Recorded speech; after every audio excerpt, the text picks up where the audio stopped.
Ինչ է ընդհանրապես նշանակում լինել կին քաղաքական գործիչ։ Գյումրի համայնքի ավագանի լինելը բավականին բարդ է ինչ առումով, որովհետև սա այն համայնքն է, որտեղ խնդիրները ահռելի շատ են։ Քաղաքականությունը յուրաքանչյուր քաղաքական գործիչ խլում է անտարբեր լինելու հնարավորությունը։ Հասարակությունը ավելի խիստ է դատում եւ ավելի մանրադիտակիտակ է նայում կանանց գործունեությունը։ Քաղաքականության մեջ կնոջ ճանապարհը նման է բարակ պարանի վրայով քայլող ճանապարհի։ Ինչ է ձեզանից տարել քաղաքականությունը։ Երևի թե առաջնային տանում է ամենաթանկ ռեսուրսը, ժամանակը։ Իսկ միգուցե պետք չէր մտնել քաղաքականություն։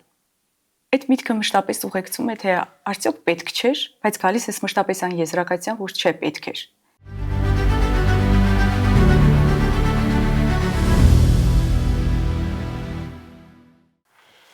Կանայք տեղական ինքնակառավարման մարմիններում։ Ինչպիսի փոփոխություններ է բերում կանանց ներգրավվածությունը որոշումների կայացման որակական մակարդակում։ Բաց տեքստով ցայք հեռուստաընկերության եթերում զրուցելու ենք Գյումրի համայնքի ավականու անդամ Էմմա Բարսեղյանի հետ։ Բարև ձեզ Էմմա։ Բարև ձեզ։ Շնորհակալություն հրավերն ընդունելու համար։ Ես եմ շնորհակալ։ Էմմա, մենք յուրաքանչյուր մեր հարցազրույցը սկսում ենք նախապատմությունից, բայց ես այսօր ուզում եմ մի փոքր խախտենք մեր կանոնները եւ սկսենք այն եզրույթից, թե ինչ է ընդհանրապես նշանակում լինել կին քաղաքական գործիչ։ Առհասարակ ցանկացած քաղաքական գործիչ պետք է հստակ գիտակցի, թե ինչ է իր համար քաղաքականությունը եւ թե ինչպիսի պատասխանատվություն է ենթադրում քաղաքական գործիչ լինելը։ Ինձ համար քաղաքականությունը հանրային շահին ծառայելու արվեստ է։ Այն կարելի է դիտարկել որպես մի արժեքահեն համակարգ, որտեղ միաձուլված են արժեքները, սկզբունքները, աշխատանքը, եւ որտեղ յուրաքանչյուր որոշում պետք է բխի մարդկանց արժանապատիվ կյանքի, աշտարության, իրավահավասարության, հասարակական բարօրության գաղափարներից։ Որպես կին քաղաքականությունը հնարավորություն է տալիս ոչ միայն մասնակիցը դառնալ որոշումների կայացմանը, այլ այդ որոշումների հիմքում դնել մարդակենտրոն մոտեցումը, փոխադարձ հարգանքը, սոցիալական պատասխանատվությունը։ Եվ առհասարակ իմ կարծիքով կանայք քաղաքականության մեջ հարստացնում են հանրային կառավարումը, բերելով երկխոսության, փոխօգնության եւ հեռատեսության նոր որակի ու մակարդակի։ Էմմա, գեղեցիկ ձևակերպումից բացի նաև քաղաքականությունը ծանր պատասխանատվություն է։ Ընդ որում, եթե մենք նույնիսկ առանձնացնենք տարբեր ենթաշերտերում, ի նկատի ունեմ, դա խոսում ենք համայնքային մակարդակում քաղաքականության մասին, թե ավելի բարձր օղակներում քաղաքականության իրացման մասին, ամեն դեպքում դա ծանր պատասխանատվություն է եւ մեծ հաշվով յուրաքանչյուր քաղաքական գործչից, անկախ իրենց բնական հասարից, տանում է բավական մեծ ժամանակ, էներգիա եւ այլ ռեսուրսներ։ Ինչ է ձեզանից տարել քաղաքականությունը, երբ փորձում եք համեմատել Էմմային մինչ քաղաքականություն մտնելը եւ այսօր։ Քաղաքականությունը երևի թե առաջնային տանում է ամենաթանկ ռեսուրսը, ժամանակը ճիշտ նշեցիք, եւ սեփական անձնական տարածքը, որովհետեւ դու հանրության համար դառնում ես թափանցիկ։ Բայց եթե խորհենք եւ վերլուծենք քաղաքականության այդ տանելու, զրկելու գործառույթը, ապա այդ կողմից էլ կա դրական միտում։ Քաղաքականությունը յուրաքանչյուր քաղաքական գործիչ խլում է անտարբեր լինելու հնարավորությունը։ Որովհետև եթե դու ապրում ես մի միջավայրում, որտեղ անընդհատ առնչվում ես մարդկանց խնդիրներին, ապրում ես նրանց ցավերով, հոգսերով, դու դադարում ես ապրել միայն քո սեփական աշխարհով։ Եվ այս առումով էլ հենց այդ պատասխանատվությունը, քո հանրային ծառայությունը դարձնում է ոչ միայն մասնագիտություն եւ աշխատանք, այլ լուրջ պատասխանատվություն եւ առաքելություն։ Ես իրականում մի փոքր, քանի որ արդեն ծանոթ եմ ձեր քաղաքականություն մուտք գործելու շատ հետաքրքիր պատմությանը, ուզում եմ նաև մեր հեռուստադիտողներին մի փոքր պատմենք, որովհետև այդ պատմությունը էականորեն տարբերվում է այն բոլոր պատմություններից, որը մինչ այս լսել էինք։ Ինչպես տեղի ունեցավ ձեր մուտքը քաղաքականություն։ Քաղաքականության մուտքը եղավ այն համոզմունքը, որ եթե ուզում ես տեսնել փոփոխություն, պետք է դառնաս այդ փոփոխության մի մասնիկը։ Քաղաքականություն մուտք գործելու հաջորդ կարևորագույն գործոնը այն է, որ քո արժեքները եւ գաղափարները պետք է համապատասխանեն քաղաքական դաշտում գործող որևէ քաղաքական ուժի գաղափարախոսության հետ։ Եվ երբ սկսեցի ուսումնասիրել քաղաքական ուժերի գաղափարախոսությունները, այն քաղաքական ուժը, որին ես ընտրեցի, նրանց գաղափարախոսության մեջ մի ձևակերպում գտա։ Այն էր անհատի վերափոխումը հանրային կյանքի վերափոխման կարևորագույն գործոնն է։ Եվ այս ձևակերպումը առ այսօր ցանկացած ոլորտում ցանկացած խնդրի հետ առնչվելուց ինձ ուղեկցում է։ Եվ ես կցանկանայի, որ հասարակության յուրաքանչյուր անդամ գիտակցեր, որ այո, հանրային փոփոխությունը կախված է հենց անհատի վերափոխումից։ 2018 թվականին հստակ օգոստոս ամիսն էր, հիշում եմ, որոշում ընդունեցի եւ գնացի այն քաղաքական ուժի գրասենյակ, որի անդամ եմ այսօր ես։ Ներկայացրեցի թիմում, որից հետո տեղի ունեցան հաջորդական փուլեր, համապետական ընտրություններ 2018 թվականի, 2021 թվականի, լիքը քաղաքական process-ներ, որին ակտիվ մասնակցություն եմ ունեցել, եւ 2021 թվականի թիմ ընտրություններին, Գյումրիի թիմ ընտրություններին առաջարկ ստացա, որ պետք է ընդգրկվեմ տվյալ քաղաքական ուժի ընտրական ցուցակում, որպես ավագանու անդամի թեկնածու։ Ներողություն եմ խնդրում, բայց մինչ անցնենք թիմ ընտրություններին, ուզում եմ մի քիչ մանրամասն պատմենք այն հատվածից, այսինքն փաստորեն դուք եք առաջարկը ներկայացրել քաղաքական ուժին, ոչ թե առաջարկը եկել է քաղաքական ուժից։ Շատ լավ, իսկ ինչով էր պայմանավորված, որ դուք այդպիսի ձգտում ունեիք մտնել քաղաքական դաշտ, արդյոք դա պայմանավորված էր այն հասարակական կարիքները լուծումներ գտնելու, այսպես մղումով, թե պարզապես հետաքրքրությունն էր այս ոլորտի նկատմամբ։ Եվ հետաքրքրությունը ոլորտի նկատմամբ եւ այն ահռելի խնդիրները, որ մենք տեսնում ենք թե մեր համայնքում, թե եւ մեր երկրում, դրանք ստիպեցին, որ տանը նստած օրինակ տեսնում ենք թե այսինչ խնդիրը կա, օրինակ ճիշտ կլիներ, եթե այսպիսի լուծում ստանանք։ Եվ ես որոշում կայացրեցի, թե լավ, այդ փոփոխության մասնիկը կարող եմ նաեւ ես լինել եւ իմ օգուտը, իմ կարողությունները ծառայեցնեմ քաղաքական դաշտում իմ երկրին եւ իմ համայնքին։ Հենց այդ որոշումն էլ ինձ ուղղեց դեպի քաղաքականություն։ Ես ուզում եմ նաև հարցնել հետևյալի մասին, սովորաբար ես հարց եմ տալիս ավելի շատ թե ինչպես է վերաբերվել հասարակությունը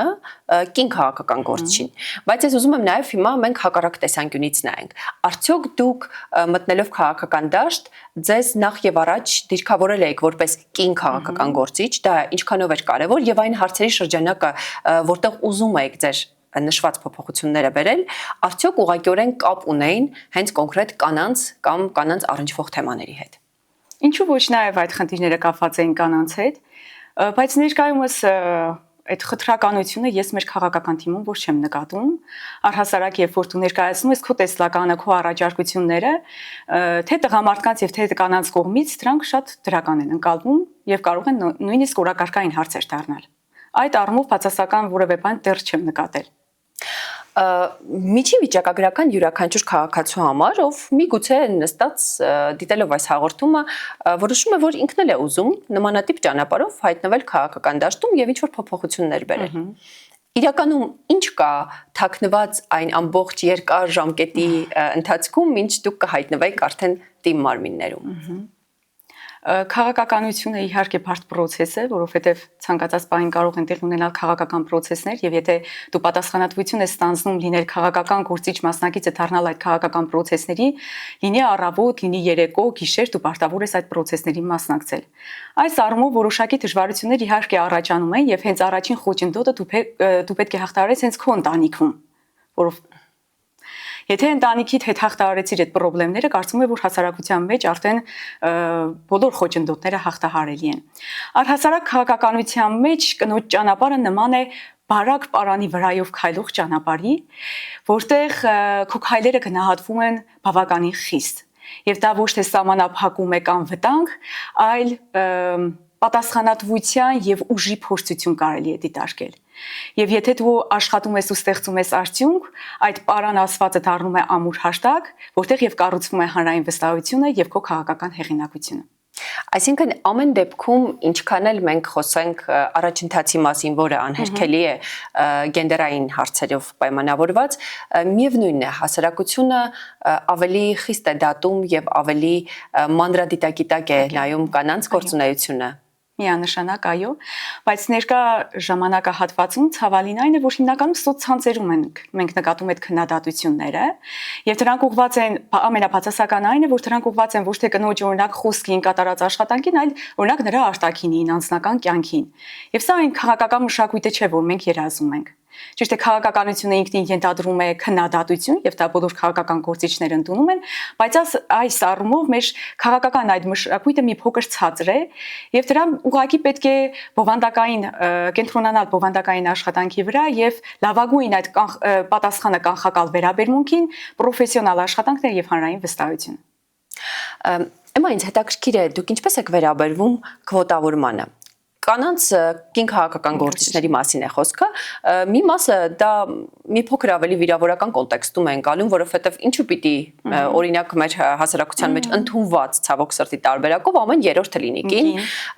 եւ այդ 1/3-ի հարաբերակցությունը բացասական կոնտեքստով է քննարկում։ Մյուս կողմից կանեք դա լավագույն հնարավորությունն էին համարում, որպեսզի մուտք գործեին քաղաքական դաշտ։ Ձեր դիրքորոշումն ինչպիսին է այս հարցում։ Գիտեք, ես լավ եմ վերաբերվում, որովհետև այն ճանապարհը, որը մենք հարթել եւ անցել ենք, որպեսզի կանայք քվոտայով գոնե հայտնվեն, դա ահռելի զգալի ճանապարհ է եղել եւ բարդ ճանապարհ։ Ներկայումս կրկին միջոցառումներ են մշակում, տարբեր ծրագրեր են մշակվում, որ այդ քվոտավորումն էլ փոխվի։ Տեսեք, թե ինչպես կստացվի, բայց ես դրական եմ գնահատում։ Իսկ այն հանգամանքը, որ քննադատում էին կանանց, ովքեր ավելի պակաս փորձառություն ունեն քաղաքական դաշտում, դեռևս այն պատրաստվածությունը չունեն, որպեսզի կարողանային ավելի արդյունավետ աշխատանք ցույց տալ գոնե առնվազն համայնքային մակարդակում։ Ինչպես է վերաբերվում այդ երևույթին։ Արդյոք դա իրոք այդպես էր, իրականությանը համապատասխանում էր եւ մենք իրոք ունենք կին քաղաքական գործիչների ինչ որ կրթելու կամ զարգացնելու կարիք, թե ուղղակի ժամանակ է պետք, որպեսզի այդ ամբողջ մեխանիզմը ինչ որ կերպ աշխատի։ Իրականում կրթվելը, ինքնակրթվելը ամենօրյա ռեժիմով պետք է իրականացվի, որովհետև պետք է ընդունենք, որ ցանկացած ոլորտում լինի քաղաքականություն, հասարակական գործունեություն եւ այլն, եւ առհասարակ մեր թեկուզ առօրյա կյանքում երջանիկ ապրելու բանաձևը հենց կրթությունն ու կրթված լինելը։ Բայց այդ հարցին ես կպատասխանեմ իմ պատմության օրինակով, երբ 2024 թվականի դեկտեմբերին Գյումրիում հայտարարվեց primaries կամ նույն ինքը նախնական ընտրություններ, պարզվեց, որ 7 տեխնացուներից միակ կին տեխնացուն ես էի։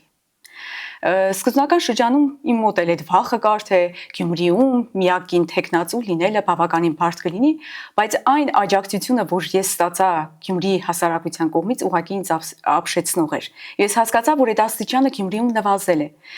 Եվ ամենակարևոր արձանագրումը, որ ես կատարեցի, այն էր, որ գյումրեցիները սկսեցին ուշադրություն դարձնել այն հանգամանքին, որ դու կրթված ես, քո անցած ճանապարհին, եւ նաեւ շատ ուրախ ու երջանիկ էին, որ կին տեխնացու կար, եւ դա ինձ համար զարմանալի էր, եւ ողջ քաղաքական process-ում ինչքան տարի էլ անցնի, ինչ բարձունքների, թե ես հասնեմ, այդ primaries-ում գրանցած արդյունքը ինձ համար կլինի քաղաքական ողջ process-ի սկզբնակետը։ Էմա իսկ արդյոք կնոջ ներգրավվածությունը օրինակ համայնքային մակարդակում բերում է որոշակի որակական փոփոխություններ։ Դուք որ դաշտում եք տեսնում այդ որակական փոփոխությունը եւ արդյոք զուտ կնոջ ֆիզիկական ներկայությունը կարող է ինչ-որ բան փոխել քաղաքական դաշտում։ Միանշանակ կնոջ ներկայությունը հենց եթե վերցնենք ավագանունիստերին, որոշակի զսպողականություն է բերում։ Միանշանակ փոփոխություն առկա է, նոր մշակույթ է ձևավորում, ինչը ակներիվ երևում է։ Ինչպես է գնահատում ընդհանրապես ավականու ինստիտուտի գործունեությունը։ Չեմ ուզում կենտրոնանանք կոնկրետ համայնքի վրա, ընդհանրապես Հայաստանում։ Արդյոք ընդհանրապես ավականու ինստիտուտը կարողացավ հասնել կամ կարողանում է հասնել գոնե առնվազն այն նպատակակետին, ինչի համար որ ստեղծված էր այս ամենը։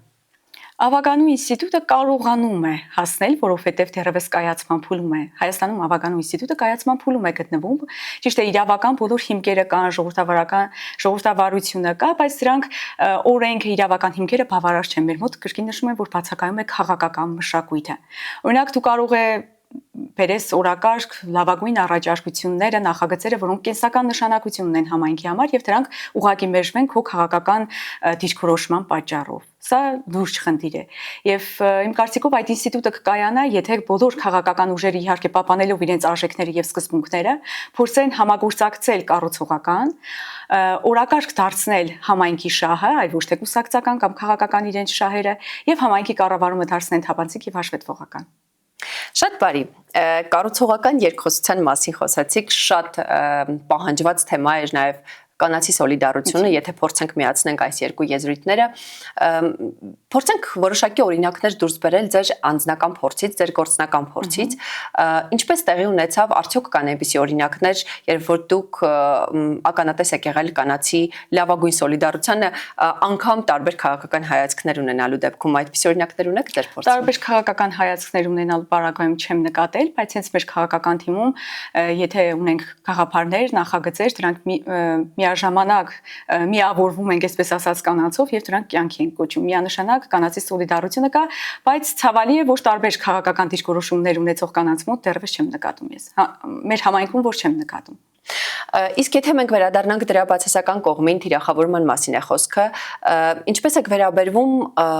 արդյոք հնարավոր է ինչ-որ մի կերպ ստեղծել մի այնպիսի մեխանիզմ կանանցով անկախ քաղաքական հայացքներից եւ փորձել հնարավորինս ձեր ասած այդ մշակույթի բացակայությունը կոմպենսացնել եւ մտցնել այնպիսի մի իրողություն, որ անկախ քաղաքական հայացքներից բոլորը կարողանան իրար նկատմամբ լինել հանդուրժող եւ աջակցող։ Ինձ թվում է, որ իրականում այդ կանխակալ վերաբերմունքի պատասխանը պրոֆեսիոնալ կրկին աշխատանքն է եւ այն վստահությունը, որ դու կարող ես հանրության մոտ ձևավորել։ Մնացած այդ մեկնաբանությունները սկզբնական շրջանում բոլոր քաղաքական մանավանդին գործիչների համար ծանր է, երբ որ կարդում ես, թե օրինակ վիրավորական խոսքեր են գրել եւ այլն, բայց հետագայում նույնիսկ չես այլևս ընթերցում, միայն ուշադրություն դարձնում ես այն մեկնաբանություններին, որոնք վերաբերում են քո գործունեությանը, օրինակ քո արտաբերած խոսքին։ Այդ առումով ես կարծում եմ, որ դա ժամանակի խնդիր է, կհասնենք մի փուլ, որտեղ այդ խնդիրն էլ վերացված կլինի։ Բարի, իսկ ընդհանրապես, եթե մենք խոսենք կրթության դերի մասին, ինչքանով ազդեցություն ունեցավ ձեր այն ամբողջ կրթությունը եւ աշխարհայացքը, որը դուք ունեք մինչ քաղաքական դաշտ մոտ գործելը, այսօրվա ձեր գործունեության վրա։ Միանշանակ կրթական կրթությունը եւ կրթական մակարդակը բավականին մեծ ազդեցություն ունի յուրաքանչյուր քաղաքական գործչի համար եւ կրկին եթե ցանկացած քաղաքական process-ների մասնակցում ես, ժամանակահատվածը փոփոխվել է եւ մարդիկ ուշադրություն դարձնում են քո կրթությանը, քո անցած ճանապարհին, քո ձեռքբերումներին, միանշանակ շարունակում ենք բարբերաբար տարբեր դասընթացների մասնակցել, որոնք միտված են հենց կանանց դերի բարձրացմանը, առհասարակ մեր մասնագիտական գիտելիքների ավելացմանը, այս առումով կրթությունը մշտապես շարունակական է, ինքը մի փուլում չի կանգ առնում։ Այս մասով էլ մենք բազմաթիվ աշխատանքներ ունենք տանելու, որովհետև եթե վերցնենք կրթություն եւ աշխատաշուկա, կարծում եմ, որ սրանք պետք է զուգահեռ միմյանց զարգանան, որովհետև մասնավորապես մեր համայնքում այդ խնդիրը ունենք, երբ երիտասարդները ավարտում են եւ գնում են այլ համայնքներ, մենք պետք է այնպես անենք, որ զարգ տանք օրինակ բիզնեսի զարգացմանը, խթանենք ներդրումներին, որպեսզի երիտասարդները ավարտելուց հետո ոչ թե լքեն համայնքը, այլ իրենց կարողությունները կարողանան ներդնել, ծառայեցնել մեր համայնքին։ Եղել է երբևէ ինչ-որ մի պահ, երբ որ դուք մտածել եք, որ իսկ միգուցե պետք չէր մտնել քաղաքականություն։ Այդ միտքը մշտապես ուղեկցում է, թե արդյոք պետք չէր, բայց գալիս ես մշտապես այն եզրակացության, որ չէ, պետք էր։ Եվ դու զգում ես, որ եկել ես այն պահի, որ ուղղակի չես կարող կտրվել քաղաքականությունից։ Ինչու՞։ Որովհետև դա արդեն քո առաքելությունն է դարձել։ Քո ընդհանուր պատասխանատվությունը միտված է հանրային շահին ծառայելուն, բնակիչների խնդիրների լուծմանը։ Ամենօրյա ռեժիմով մենք առնչվում ենք բնակիչների հետ, տեսնում ենք, թե ինչքան խնդիրներ կան եւ ուղղակի թողնել այդ խնդիրները առանց լուծելու, գիտակցելով, որ դու կարող ես դա անել, ուղղակի հեռանալ, կարծում եմ, որ ճիշտ չի։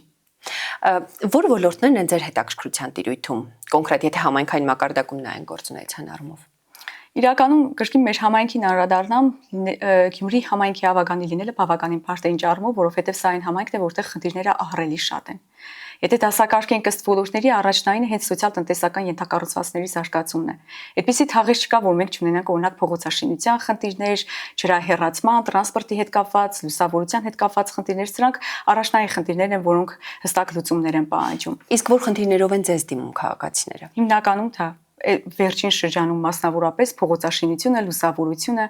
բնակարանաշինությունը եւ թերևս ամենակարևոր խնդիրը, որ մեր համայնքում առկա է, դա աղբաթաշտի խնդիրն է, որը տարիներ շարունակ չի լուծվում եւ ընդհանրապես կանաչ գոտու բացակայությունը, եթե լուրջ չխորհենք, երևի այս խնդիրը կլինի առաջնային, որովհետեւ կանաչ տարածքների բացակայությունը ուղիղ ազդեցություն է մարդկանց առողջ ապրելակերպի, բնապահպանական մի շարք խնդիրների առաջացմանը։ Սրանք հիմնականում այն 3 ոլորտներն են, որոնք Գյումրիում օրհասական են եւ պահանջում են շուտապույտ լուծումներ։ Արդեն ինչքան ժամանակ է քաղաքականության մեջ եք։ 2018 տարի արդեն։ Ձեր կարծիքով 8 տարի անց դուք ձեզ տեսնում եք շարունակելու եք քաղաքականության մեջ։ Միանշանակ այո։ Թե որ ոլորտում դա դեռ չգիտեմ։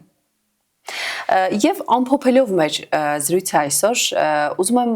նաև մի քանի կարևոր կետ նշեք, ինչին կարելի է ուշադրություն դարձնել, եթե դու ուզում ես առաջին անգամ մտնել քաղաքականություն։ Առաջին հերթին քո կարողություններ են, դու պետք է կարողանաս մարդկանց հստակ լսել, հասկանալ նրանց խնդիրները եւ քո տված խոստումների նկատմամբ պատասխանատվություն կրելու կարողություն պետք է ունենա յուրաքանչյուր քաղաքական գործիչ։ Շնորհակալություն հետաքրքիր զրույցի համար։ Ես մեր հեռուստադիտողներին հիշեցնում եմ, որ բաց տեքստով հեռուստացրագիրն իրականացվում է Նոր ժողովրդավարության հիմնադրամի աջակցությամբ։ Կհանդիպենք։